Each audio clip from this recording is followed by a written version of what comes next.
رؤيا لبكرة تفتح لينا بيبان، رؤيا تزيد الوعي تثبت إيمان، رؤيا تغير قلبي تسيطر على وجدانه يعود فرحان، رؤيا تحلي بكرة تخلي مليان حب واطمئنان، فكر واحسب غير واللي حط مشاكلك في الميزان،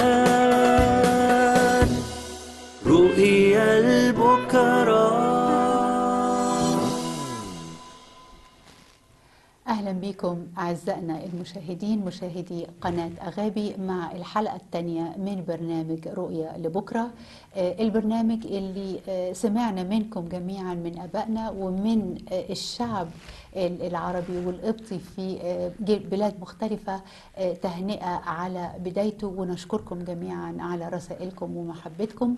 النهاردة الحلقة بتاعتنا هتكون حلقة شيقة وممتعة، وهتكون باللغة العربية والإنجليزية لأن ضيوفنا بيتكلموا الإنجليزية أكثر من العربية. النهاردة البرنامج هيكون على موضوع في منتهى الحساسية وأحيانا كتير بنحب ما نتكلمش عنه. قبل ما أكلمكم عن فكرة البرنامج خليني أقدم لكم اعتذار بالنيابة عن زميلتي في البرنامج النهاردة الأستاذة ناهد خليل لعدم مقدرتها إن هي تكون معانا في الحلقة نتيجة طبعا المواصلات الصعبة شوية والترافيك الزحمة في شوارع سيدني، فاعتذار بالنيابة عن مدام ناهد. الحلقة النهاردة هتكون عن موضوع الشباب والخطر اللي بيتعرض ليه الشباب. هتكون معانا ضيفة كافحت وعملت كل جهدها وأقصى من جهدها عشان ترفع وتبعد الشباب اللي في خطر عن الخطورة وتوصلهم إلى بر الأمان. معانا النهاردة مدام ديبي أرمانيوس القبطية الأسترالية الجميلة المثابرة. أهلا بيكي مدام ديبي، welcome in the program. معانا كمان 2 من الشباب اللي مدام ديبي اشتغلت معاهم فترة طويلة، وبدل ما هم كانوا كلاينتس أو منتفعين بالبرنامج أصبحوا عاملين في البرنامج ووصلوا إلى بر الأمان مع مدام ديبي. معانا أبانوب وأخوه العزيز فادي. أشكركم على وجودكم معنا. Thank you very much for being here, and I'm really looking forward to have a good discussion and vibrant discussion with the 3 of you today. قبل ما أتكلم مع ضيوفنا وقبل ما أسمع من ضيوفنا خلينا مع بعض نشوف كده فاصل صغير، هو مش فاصل، هو actually تقدمة للبرنامج اللي هم بيعملوه. البرنامج اسمه Exodus، وهم عاملين لنا فيديو كليب صغير عن البرنامج ومعنى البرنامج. قبل ما نبتدي نتكلم معاهم خلينا مع بعض نطلع ونشوف يا ترى هم بيقولوا إيه في البرنامج اللي بيقدموه.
أهلا بكم مرة تانية أعزائي مشاهدي برنامج رؤية لبكرة. وخلينا نبدأ بعد ما شفنا بشكل حيوي فيجوال آرت زي ما بنقول تقدمة عن برنامج أو عن الجمعية المسماة جمعية الخروج أو جمعية إكسودس. خلينا نسمع من قائدة هذا البرنامج السيدة ديبي أرمانيوس. يا ترى ليه إكسودس؟ ليه الخروج؟ ليه البرنامج ده اتعمل؟ Why Exodus and who is Exodus? Who is Exodus? The name was created from the youth that were being served in Exodus. So how they saw it was that they were in a wilderness. They had left the community in the church, and they were in the wilderness, and they were traveling through hard times. And although they always wanted to get to the promised land, they would find themselves just walking around, sometimes for years, distracted by trauma, distracted by addiction, broken families. And so they said, why not Exodus? And we are just traveling, and hopefully we have that hope that we return back to the promised land, back to a reconnection with Christ. And so that's where the name came from. What is Exodus? It is a service. It is a service to youth. It has a wide scope of services through programs, but we deal with homelessness, addiction, mental illness, loneliness, a disconnection with parish life, a search for Christ again, a reconnection with Him. So it's many things to many people. It's hard to sum up in just one go. We are many things, many faces. But you are focused on youth. Yes, absolutely. Initially Coptic youth, but over the 12 years we've now progressed to be able to serve both Coptic youth, Middle Eastern youth, and the Australian youth completely. Brilliant. أنا مستمتعة بالحوار، واللي بيعرف إنجليزي من المشاهدين هيستمتع، ولكن هقول لكم المضمون. إكسودس ابتدت في أفريقيا، في جوهانسبرغ in particular، وابتدت مع سيدنا نيافة أنبا أنطونيوس، وعملت هناك في توعية الشباب وإخراجهم من الظلام أو الطريق الغلط اللي كانوا ماشيين فيه. وبعد كده جت على سيدني وابتدينا سنة 2002، وابتديتوا تدوروا على الشباب القبطي in particular to start أو تبتدوا بيه. والشباب القبطي ابتديتوا تجيبوه من أماكن مختلفة حوالين استراليا، وابتديتوا العمل من هذا المجال اللي هو توصيل الشباب من المكان اللي هم فيه، سواء كان ضلمة أو صحراء، إلى عودة إلى الكنيسة، عودة إلى حضن الآب مرة أخرى. كلام رائع، كلام جميل جدا. من 2002 لغاية دلوقتي أكيد المؤسسة كبرت وبتكبر أكتر وأكتر. Since 2002 until today, you have been growing and growing, and as a tree you have a lot of fruits as well. Can you tell us a bit about the fruit and the growing up speed? Christ has led us on an amazing journey from a small park in Tempe, Sydney, Australia, where we first met with 5 youth 1 week. The next week there were 6 or 7, the week after there were 10, the week after that there were 20, and it reached 40 young people meeting in a park. That was for about 2 years. Every week we would meet them. Then we realized that we couldn't continue with 40 people plus in a park at night. In the midwinter, it was very cold. We were there till about 1 o'clock in the morning. We would meet from about 8 p.m. So then we made the first step to rent a small office and drop-in centre where the youth could meet, come for whatever needs they may have, and from there it grew into 2 drop-in centres and a group home, a refuge for young people, including staff and volunteers and an amazing support group, the fathers of the church, His Grace Bishop Daniel, and now we have His Holiness Pope Tawadros II has signed papers for us.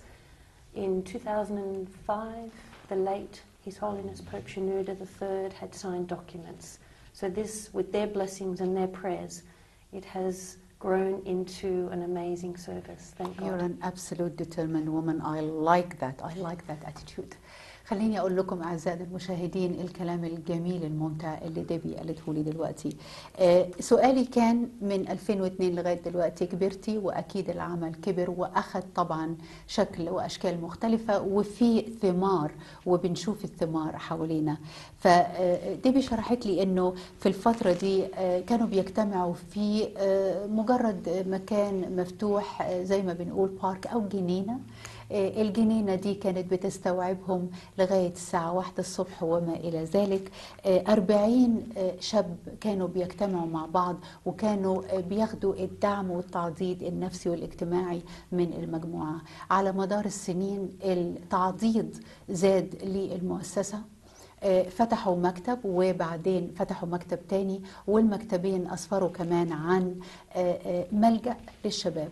ريفيوج يعني ملجأ صغير، مش زي ما احنا عندنا في مصر كلمة ملجأ معناها انه الاولاد بيقعدوا فيه فترات طويلة. الملجأ هنا مجرد حضن بيحضن الشباب الى فترة معينة لما يقف على رجله وبعد كده ينطلق للحياة مرة أخرى.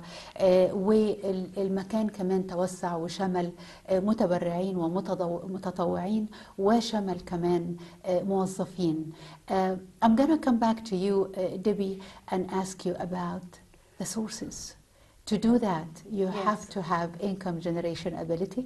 We will talk about Yes. that. But I don't want to leave Abanoob and Fadi sitting and engaged, but I want to hear from them. I want to know about the journey. You guys are brilliant, 22, 20, lovely young men. I love your hairdo. But I really want to know. I really want to know the journey. Where were you before Exodus? And before you answer, I need to say it in Arabic. سؤالي إنه الشباب الجميل ده الشباب 22 سنة و20 سنة شباب رائع من أولادنا الأقباط اللي فعلا إحنا بنعتز بيهم وبنحاول نشجعهم دايما. أكيد قبل ما يدخلوا إكسودس كانت ليهم قصة، فبحاول أعرف من أبانوب أولا القصة. The story. My story is very It's not unique, it's not different, and it's not anything special to a lot of the stories that we hear at Exodus, and I'm sure Debbie will agree. When I was young, I wanted something different. I wanted something new, I wanted something very extreme almost. And we were already living quite far from the church. And distance-wise, we lived about 2.5 hours from the city. And it was very hard for me to stay connected to the church. And growing up as a young, like when I was young, I was always at church, but then circumstances happened, things happened, and my family ended up living very far away from the church. So with that, we left the church. And I left the church as well, and it wasn't because of anything, it was purely distance, and I began to fill the void inside me with other things, and those things weren't the best of things. And I had one friend who was very close with me and would always contact me, and he was distant from the church as well, but he was still very close and such a good friend for me. When we were living there, like I said before, I was involved with some not too great things, and I dabbled in, some substance abuse and, with the wrong crowds, and I ended up being bashed by some boys for getting into the wrong things. And I ended up... How old were you? Pardon? How old were you? 17. Right. And I ended up in hospital, and I was in a coma for 3 months. And, I lost a lot of weight, and the doctor said, you know what, get ready, Avanoob's not going to make it. But thank God, on the Feast of St. Mary, on her feast day, I had a big operation, and that operation is the one that saved my life. And I have her to thank, and St. Mary and God. And that was a big reminder for me. And coming out of hospital as well, Fadi, he was very upset, and my dad and my brothers were all very upset, and we didn't know how to handle the situation, and we weren't doing too well. But that friend that was close to me, that I spoke of earlier, was there for me, and he had been helped by Exodus. So he brought me to Exodus, and Debbie were able to really assist me and help me get back into education, get back into fitness, get back into shape, and really get my life back on track. Honestly, without Exodus and without the support of Exodus, I don't know where I would be right now. I'm really thankful for your honesty. And before I translate that, let me just ask you a question. After you had the operation and you woke up from the coma, you went back to drugs? No. No. So from the hospital? From the hospital, Exodus was at my doorstep. You went to rehab? That's straight away. Rehab. Well, sorry, can I just say? Please. Being in hospital was God stopping me, and was God's rehab. 100%. And was the sign. And stepping out of hospital and into the embrace and the love that is Exodus and everything that Debbie and her team had established for me. When I got there, I felt as if the 10 years, of Exodus being there was for me.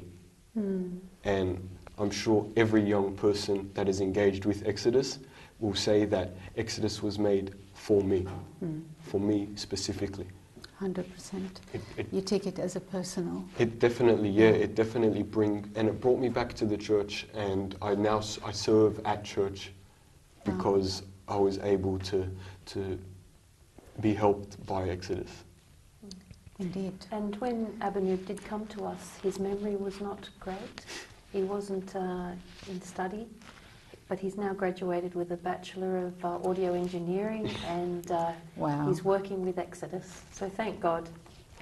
I have to write that down. Wow, I'm impressed. I don't know what to say. I'm going to translate that, but maybe the translation is going to give me some energy to take what you said in English and express it in my own words. أبانوب يا جماعة قصته جميلة قوي. أبانوب بطل يروح الكنيسة، بس مش لأنه على خلاف مع الكنيسة، ولكن لأنه كان ساكن بعيد قوي عن الكنيسة. أقرب كنيسة تبعد 2.5 ساعة منه، والكسل وطبيعة الحياة وبابا وماما مشغولين.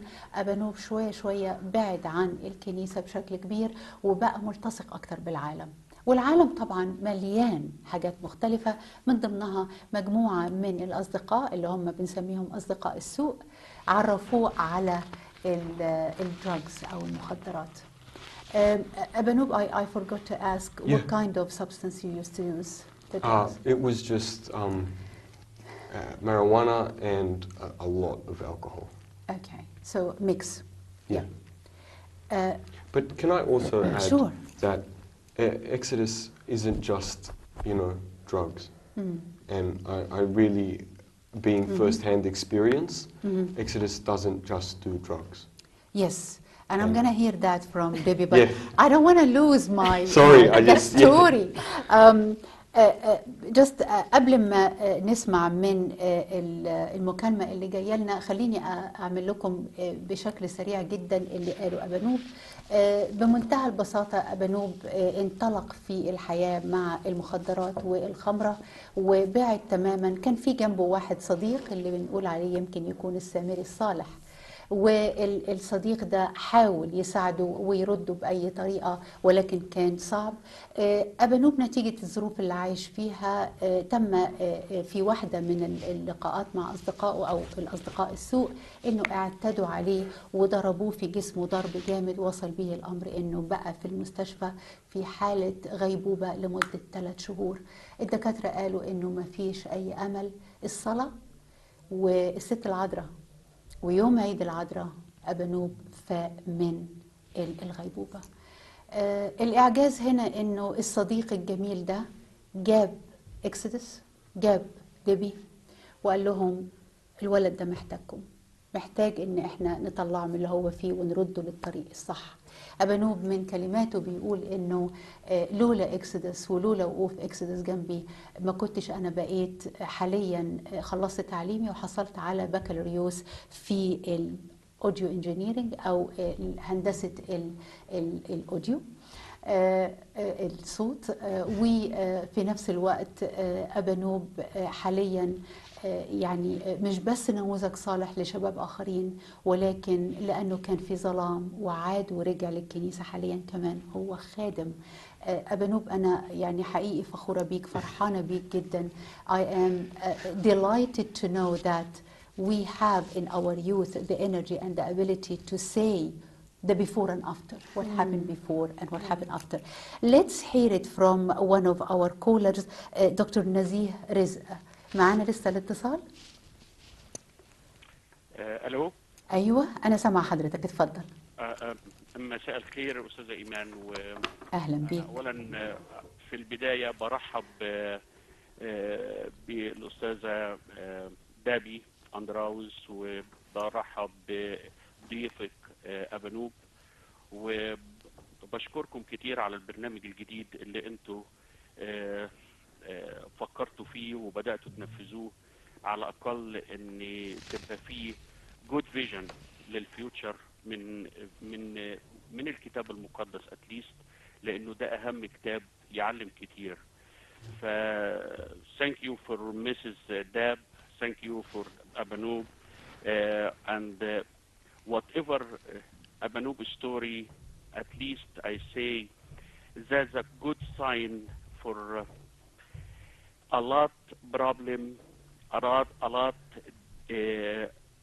يعني idea bad in a life, not for Abanoob only, but for all the youth or الشباب اللي موجودين في سن أبانوب.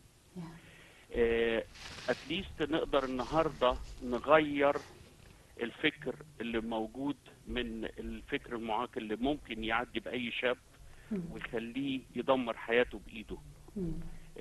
جود ساين ان أبانوب قدر يتغلب بوجود صديق مخلص أمين، كان هو المحور التجديد في حياته، وقدر يتغلب على هذه الإعاقة اللي وصلته للدراجز واللي وصلته للكحوليك. ففي نفس الوقت قدر يعرف المسيح من تاني ويقدر يرجع لحضن رب المجد وحضن الكنيسة.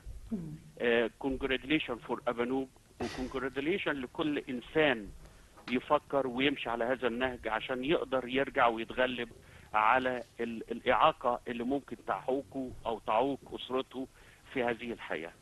مبروك للبرنامج مرة تانية، وأتمنى أن البرنامج دوت يوصل مش لكل العالم ولكن لقلوب العالم في كل مكان في العالم.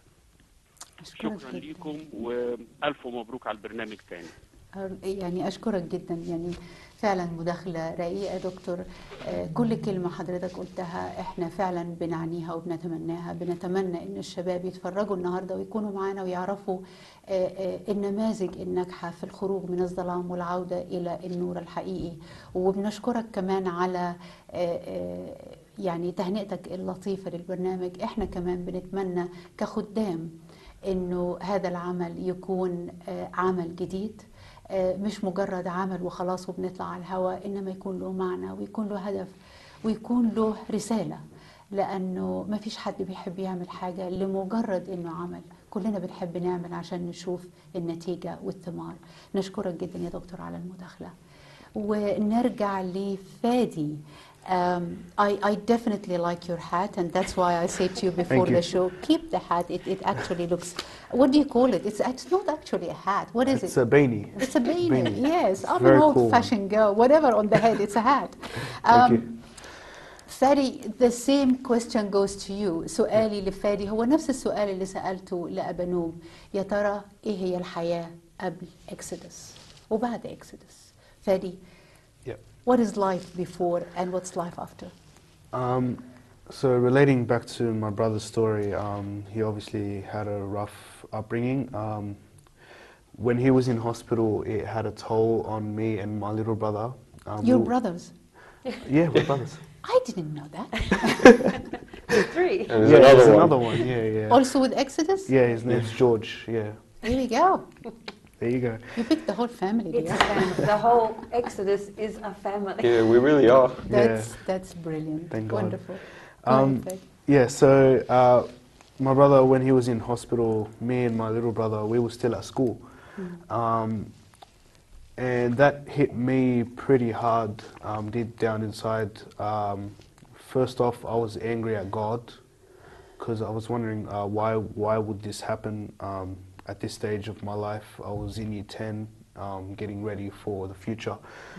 And I had a lot of anger with that as well. So I didn't know how to channel that anger. And for the time he was in a coma, was around like 2 months.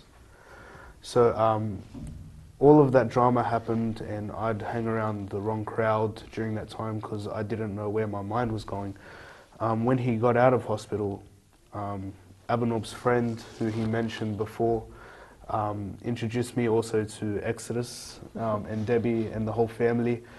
And really, as soon as I stepped into the door, I felt a complete connection with everyone, and I felt like they knew what to say and they knew how to comfort me, and there was just a lot of sense of kinship and community and love towards each other, no matter what your situation is. So yeah, it doesn't really matter what has happened to you, whether it's divorced parents, drugs, homosexuality, whether you're dealing with any of these things. Exodus truly, they see past that, and it's really good to know people like that as well. So yeah.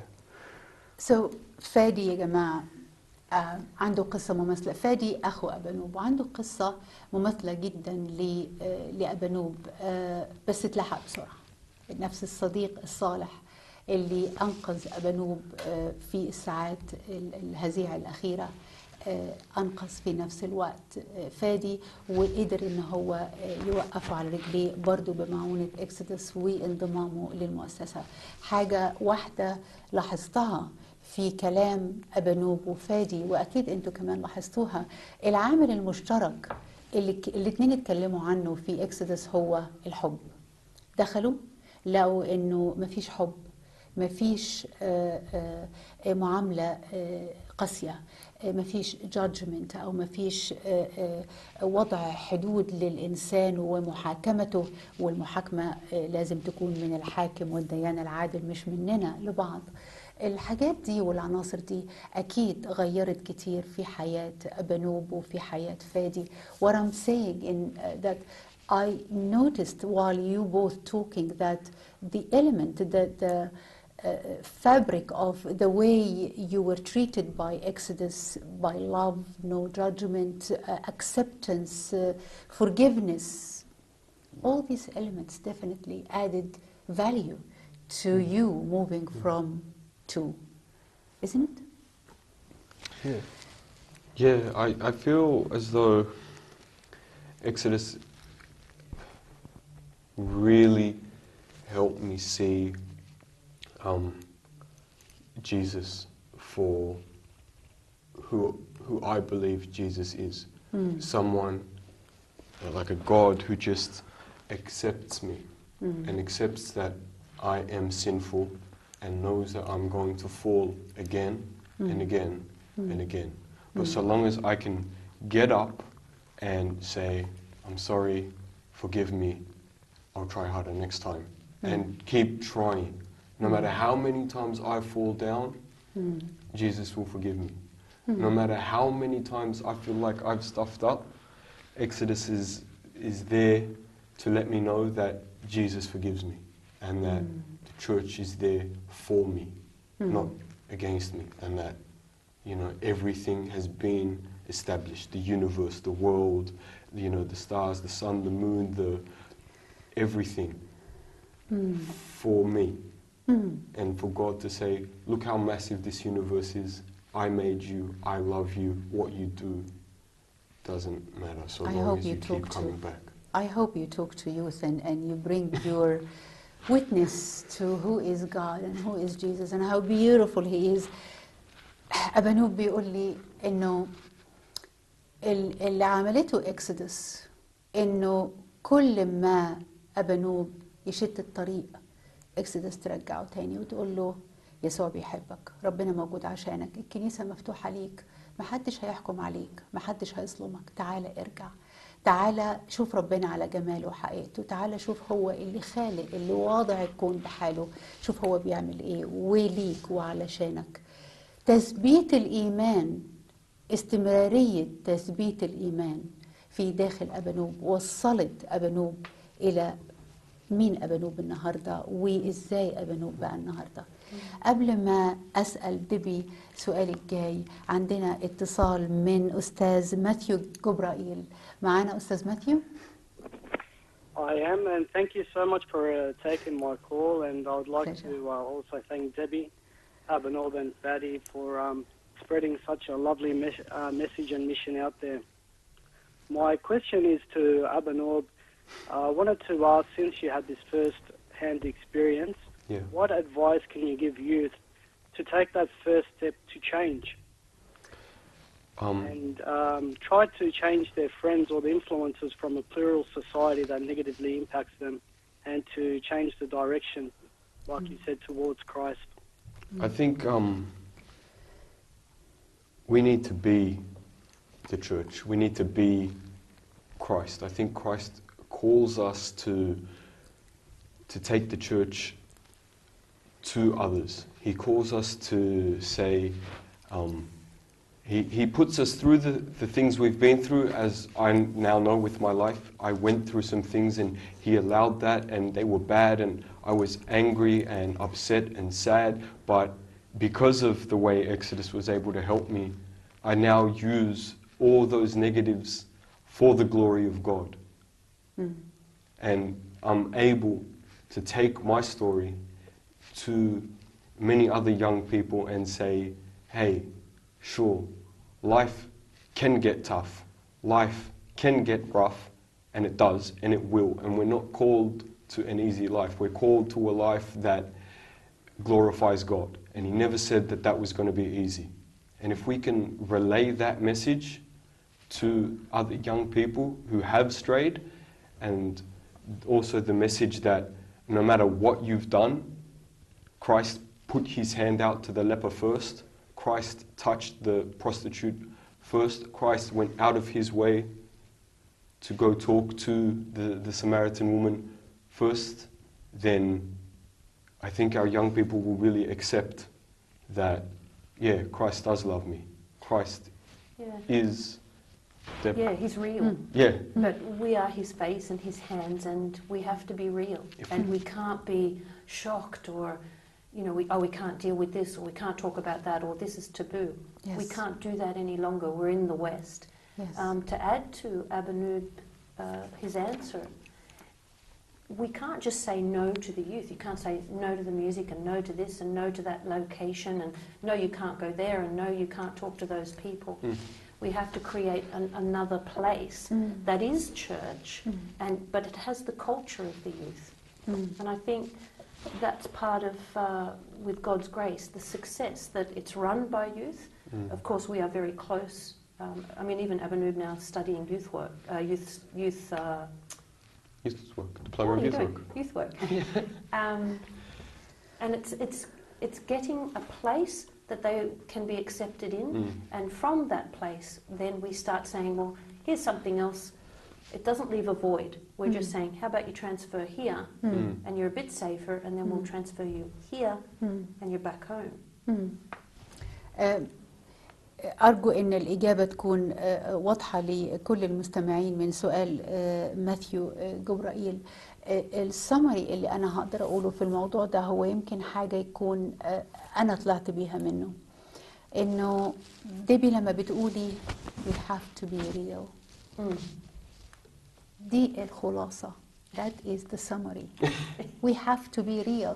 المشكلة يا جماعة إن إحنا في مواضيع كتيرة بنتجنب نتكلم عنها، بنبقى مش عايزين نتكلم، يمكن لأن إحنا ما كبرناش نتكلم، خايفين نتكلم، أو حاسين إنه زي بالظبط ما أسمع ناس تقول لك دي عندها السرطان، straight away بيقول المرض الوحش بره وبعيد. كلام غريب، لأنه السرطان مرض وقابل للعلاج، وإذا لم يكون هناك علاج خلاص هنمشي، الجسد انتهى ومشينا. ولذلك لما ديبي بتقول we have to be real، لازم نبقى طبيعيين، لازم نبقى واقعيين. هي دي الرسالة اللي أحب إننا كلنا نطلع بيها النهاردة، إنه مش بس إن إحنا in the west أو في الغرب ولذلك لازم نبقى واقعيين. الحقيقة كمان يا شباب إنه كتير من أولادنا في مصر معرضين للأمور دي زيهم زي هنا ويمكن أكتر. على الأقل هنا عندنا ديبي أرمانيوس وعندنا إكسودس، هناك بتمنى يكون عندنا برضو الجمعيات اللي تقدر تقف جنب الشباب في محنتها وتوصلهم من بر الخطر إلى بر الأمان. الخطورة موجودة والخطر موجود على الشباب. حاجة يمكن أغلب يعني أعزائنا المشاهدين يكونوا عرفوها أو لا، بس هشارككم بيها من خلال الحكومة الأسترالية. هنا بيكون في اجتماع، الاجتماع ده بيضم البرايم مينستر رئيس الوزراء وبيضم كل الولايات مع بعض، all the states بتكون مع بعض. It's called COAG meeting, the national meeting. في الحوالي أسبوع فات حصل الاجتماع ده وطلعوا بثلاث نتائج من الاجتماع ده.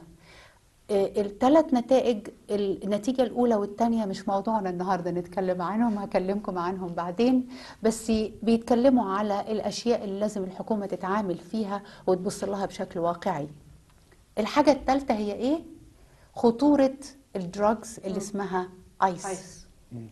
والبلد بشكل قوي جدا من رأسها لساسها بتقول لازم يكون لنا موقف رادع ضد الآيس. اللي هيتاجر فيه، اللي هياخده هيتعامل بنفس القسوة.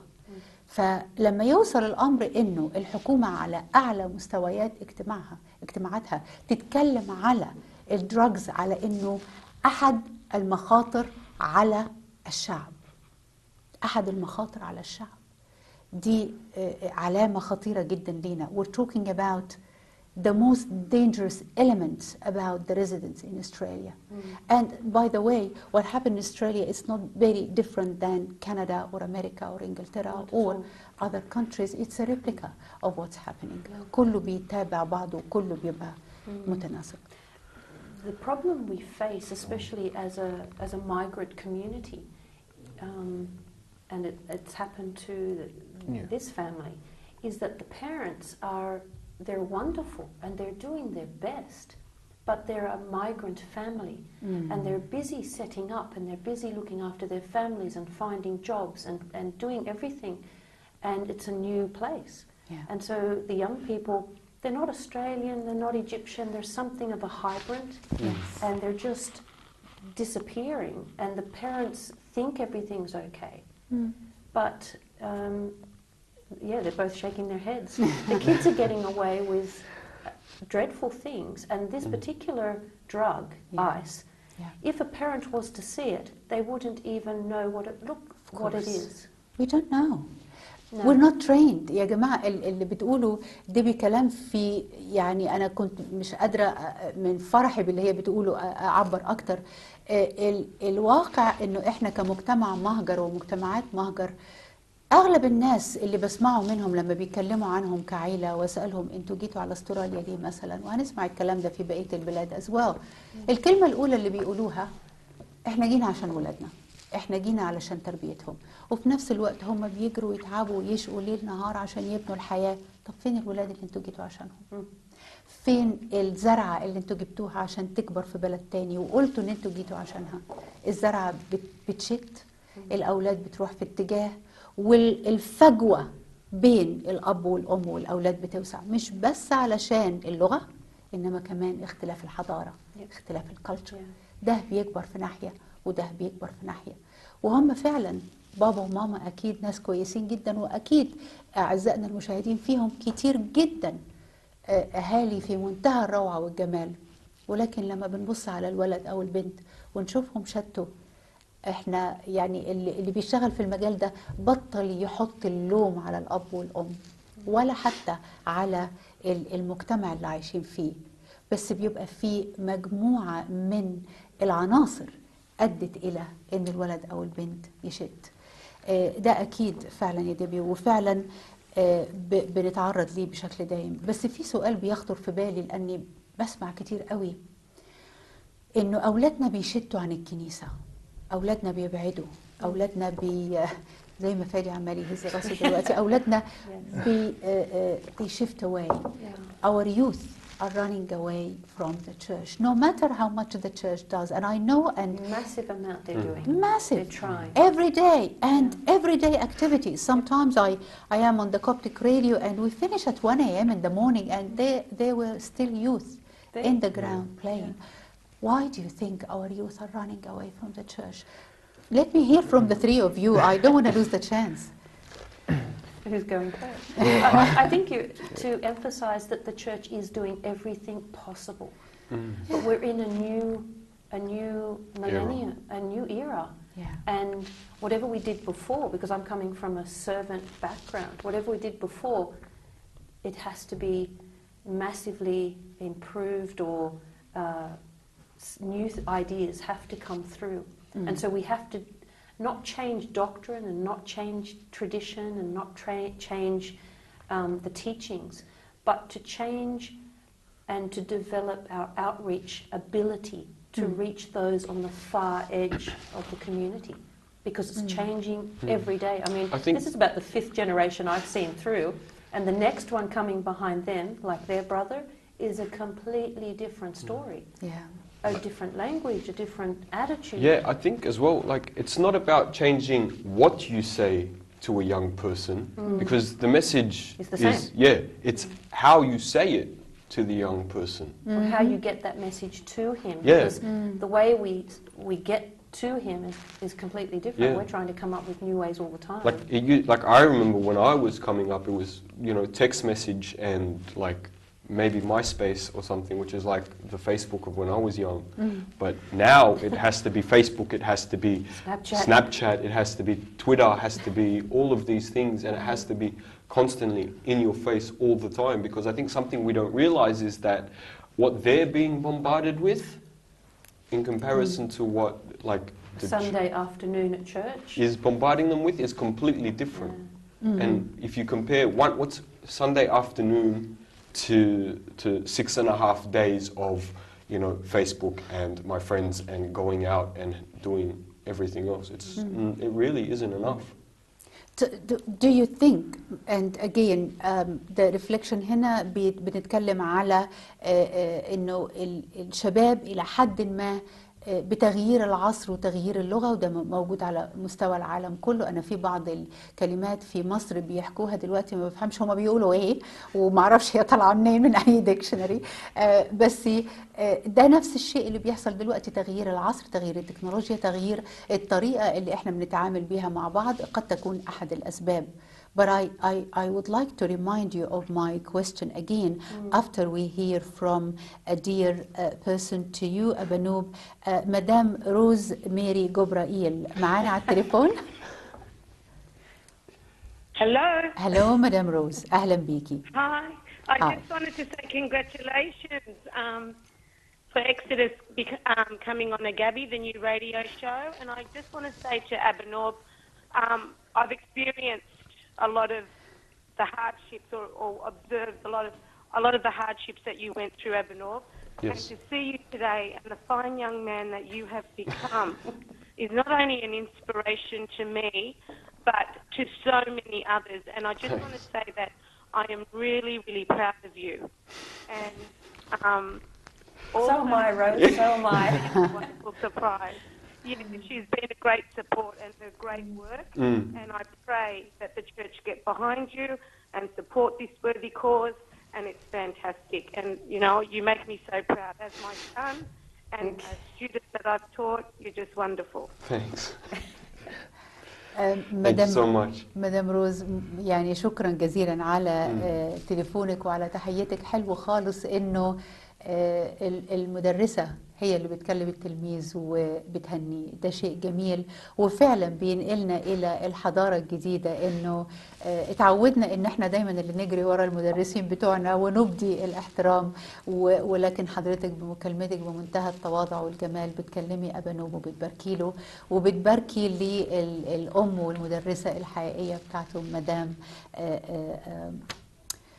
I forgot your name. Debbie Armanius. Can I jump in and just say that, you know, if Rose, if you're still watching, it takes a community to bring up younger people. And you were there, and Exodus needs the church, and it needs the servants. And we need, as Amber Paula said in an interview on Arabi, we need to work together, Exodus and the church and the servants, we need every hand helping. If I can, you know, just go off Debbie again. I mean, it wasn't just, you know, Debbie and Rosemary who helped me. I can count more than I can fit on my hand how many mothers of the church came and helped me. You know, there was Rosemary, there was, you know, Tan Sahar, who's my best friend's mum, and so many other mothers were there for me and were there for my brothers, and were there. We used to have, you know, women of the church who would cook for me and my brothers and bring us food, you know, when no one else was home, because Dad was working, trying to keep the family together, and no one was home.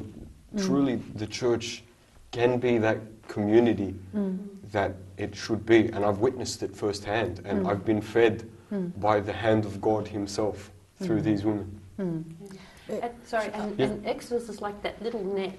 We catch the fish and we hold them, and people like Rose and the servants of the church, they refish and bring them back. And we can hold them, and we can keep holding them, but we need the church so desperately.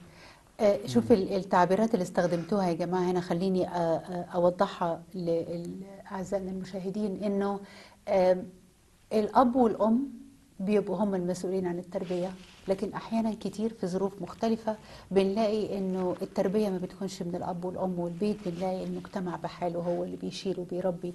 وزي ما أبا نوب وديبي قالوا إنه كتير من الناس حضنوا الشباب. إكسدس كمؤسسة كانت هي البيت، ولكن كل اللي داخلين على البيت زي مدام روز أو مدام سحر أو أي من الأمهات اللي كانوا موجودين في الكنيسة حضنوا وساعدوا في التربية وإدوا الأمان والحنان والتقبل للأولاد، وساعدوهم فعلا على إنهم يحسوا بلمة العيلة ودفى العيلة. وده مهم جدا. كتير قوي من الحالات اللي بشوفها وخصوصا لما بيكونوا على أي نوع من أنواع المخدرات، بطلب من الأب والأم أو أي حد بيتعامل معاهم شخصيا إنه يكون عندهم نسبة حب أعلى من أي نسبة حب كانت بيدوها للأولاد، لأنه بالحب والحنان والاحتواء بنقدر نحتوي أولادنا ونرجعهم. لكن لو رفضناهم، لو غسلنا إيدينا وقلنا خلاص أنا تعبت وشقيت ومش قادرة استحمل أكتر من كده، خليه يروح، هو فوق السن القانوني أو هي خلاص شتت الطريق، لما بنغسل إيدينا وننفض من الموضوع بالتأكيد الولد بيروح، لأنه بيحس إنه فقد الحب أو فقد الحنان. Fadi, would you like to add anything to that particular point?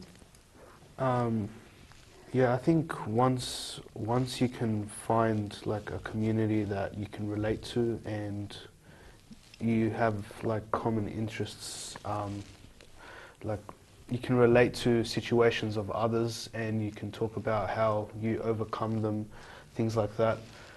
I think it's really a good way to heal yourself and learn at the same time, and really have perspective of what he or she might have gone through, and really learn off each other and help each other heal.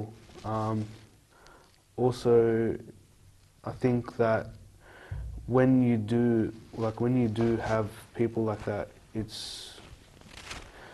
it's kind of like a family in a way, so you don't feel like you're alone, and the church helps a lot also, and Exodus does help us, you know, try find Jesus and things like that.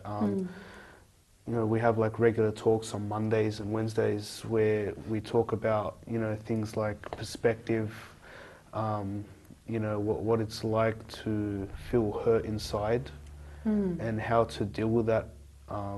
It's really important to be educated in these topics as well. يعني كمان الاجتماعات بتاعتكم بتاخد شكل منظم من الرؤية النفسية على الولد ونموه النفسي، بدليل ان انتم زي ما فادي بيقول بتبصوا على يا ترى الولد ده نفسيته عاملة ايه، ويا ترى الألم اللي جواه هيتعالج ازاي. ففي اجتماعات منتظمة يوم الاثنين ويوم الأربع لمحاولة انعاش نفسية الشاب والتواصل الشاب مع الآخرين. One of the things، واحدة من الحاجات اللي سمعتها في بحثي عن أو في محاولة أن أنا أشوف يعني إكسودس كمؤسسة، في أحد اللقاءات مع واحدة من الكنيسة قالت لي بس أنا عندي تخوف، التخوف بتاعي إنه الشباب ما بيكونش اوريدي داخل قوي في عمق المخدرات، ولكن لما بيدخل إكسودس وبيشوف الشباب التانيين بيتعدي. Did you get my question in Arabic? Parents were worried about their kids going to Exodus and picking up other habits from other youth? Yes, Yeah. exactly. Especially being a course. drug addict and Sure. Acting as similar. Okay. What do you think? We have to make it very clear that we have a no drug, no alcohol policy on all our premises. That's the bottom line. We're in the business of helping young people get away from that.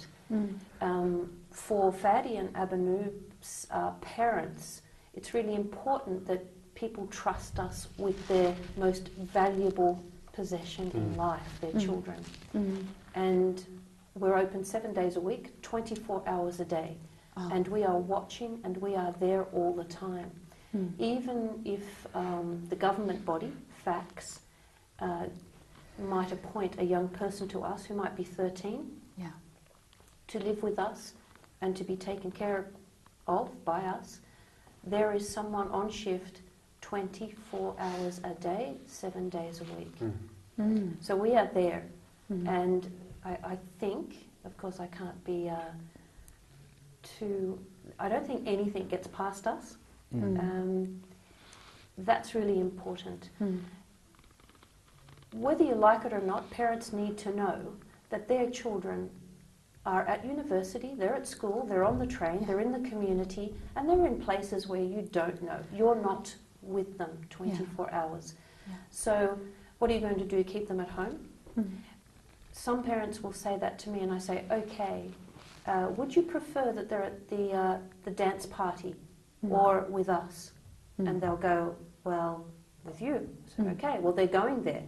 How about if I can get them here? And then they're okay.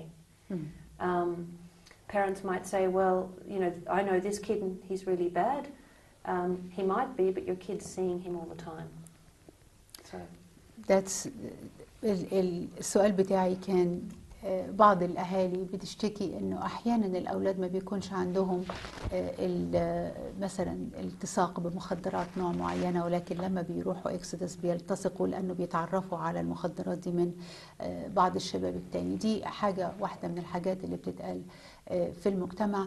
لما سألت ديبي قالت لي إنه يعني إحنا دايماً بيكون عندنا حظر وتحرر، يعني احتمال انه ده ممكن يحصل، ولكن احنا حريصين جدا انه ده ما يحصلش، ما يكونش في اي نوع من الخمور او المخدرات في كل الاماكن بتاعنا، لانه الحكومة المسؤولة عن البرنامج طبعا ليها دور وتأثير في الموضوع ده. ويعني تقريبا حوالين مدار الساعة بيكون الاولاد تحت رعاية وملاحظة مجموعة من العاملين في المجال. النقطة انه يعني مهما لاحظنا أولادنا مهما كانوا تحت رعايتنا وبنشوفهم، إنما أولادنا بيكونوا في الجامعة، أولادنا بيكونوا في الشارع، في الماركت، بيكونوا معرضين إن يشوفوا دراجز أو يشتروا دراجز أو يتعاملوا في الدراجز في أي مكان بعيد عننا. إحنا مش هنقدر إن إحنا زي ما بنقول to babysit them، أو إن إحنا نكون معاهم طول الوقت ونفضل حاطينهم في الحضانة. أولادنا بتكبر ولازم نعرف إنه لما بيكبروا المسؤولية والتعرض للأمور المختلفة في العالم بتكبر معاهم. والأفضل طبعا إن هم يكونوا في حضن إكسودس، عن إن هم يكونوا يعني حاضرين حفلات، وعادة الحفلات بتكون مليانة من الموضوعات دي. قبل ما كنا نتكلم مع مدام روز أنا كنت سألتكم سؤال، تفتكروا ليه شبابنا بيسيب الكنيسة؟ أنا عايزة أرجع ليه وعايزة أسمع منكم رؤيتكم الخاصة. الأولاد الشباب بتقول إيه؟ Why youth leave the church? When I ask that question, I hear the response is the people are very judgmental, the people of the church. It isn't the church. Yeah. It's The community. people, the community. Yeah. Keeping, understanding young people's issues. They don't. It's like you're only going to have to be Coptic Egyptian. You can't have Australian friends. You can't. It's no to everything. And so if they start to leave, then if they try and go back, they may feel judgment. It may be from inside. So that means that we of the church have to be very over-welcoming to bring them back home. They could be tattooed. They could be not looking like your average Coptic youth. And so bringing them back to the church is uncomfortable for them. And we have to overcome that somehow. So judgment and, a tough community. We're tough. يعني الترجمة بتاعت كلمة طف دي أنا معرفش هتطلع إزاي بس خليني أقولها لكم بالبلدي كده. إحنا طبعا المشكلة مش الكنيسة، المشكلة مش كيان الكنيسة، المشكلة أحيانا كتير بتكون الناس اللي في الكنيسة. عندنا استعداد إن إحنا بدل ما نبص للخشبة نبص للقذى، بدل ما نطلع اللي جوانا نطلع اللي برانا. أنا أول ما شفت أبا نوب عجبني جدا شعره، بس أنا متأكدة إنه لما يدخل الكنيسة كده he will be judged for his hair, right? Maybe. Just a little bit. Do you care? أحيانا كتير، ودي رسالة عايزة أختم بيها البرنامج وقبل ما أشكر الضيوف بتوعنا. الرسالة هي لكل اللي بيشوفونا في مصر، في أمريكا، في إنجلترا، في استراليا، في أي بلد، ولما نعيد كمان هيشوفوا البرنامج تاني. الرسالة إنه قبل ما تحاول تبص لغيرك وتنتقده وتبص على التاتو والشعر والميك اب والفستان، قبل ما تعمل كده بص في المراية وشوف انت عندك ايه. لأنه في اللحظة اللي انت بتنتقد فيها الآخر بينتقدك. لو كبرنا وفضلنا مستمرين على ان احنا مجتمع عندنا استعداد نقاضي ونحاكم وناسيين ان الحاكم والديان العادل هو بس اللي يقدر يحكم، لو كبرنا واستمرين على كده احنا مش بنهدم الكنيسة، احنا بنهدم بعض، احنا بنهدم مجتمع الكنيسة، احنا بنخلي أولادنا يجروا ويهربوا من الكنيسة، احنا بنخلي بناتنا تشت وتروح أماكن أخرى. خلي عندنا عين الرحمة وعين الاحترام للآخر، وقبل ما أبص لغيري أبص لنفسي. ومع الكلمات دي أحب أن أنا أشكر ضيوفنا الجمال ديبي أرمانيوس اللي قربت أقول اسمها ديبي إكسودس. We're gonna change your name. And with respect to your husband, I can't do that. ديبي الإنسانة الجميلة اللي بمعرفتي، وأكيد هنلاقي لقاءات تانية نتكلم معاها على النضال، لأنه عشان يكبر عمل ويستمر على مدار كل السنين دي أكيد you fought the good fight and I know that for sure.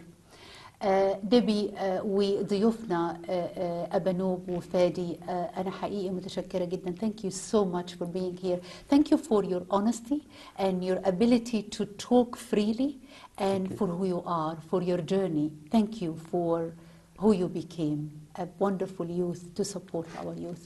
أعزائنا المشاهدين بشكركم، والنهاردة كان معانا حلقة طولنا عليكم ولكن كنا مستمتعين بضيوفنا ومستمتعين بوجودكم معانا. Thank you very much. شكرا جزيلا وإلى اللقاء مع حلقة جديدة من رؤيا البكرة.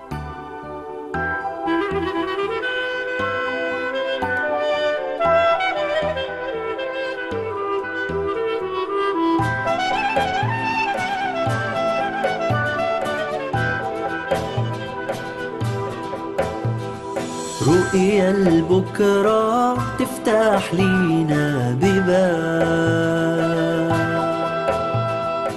رؤيا تزيد الوعي تثبت إيمان، رؤيا تغير قلبي تسيطر على وجدانه يعود فرحان، رؤيا تحلي بكرة تخلي مليان حب واطمئنان.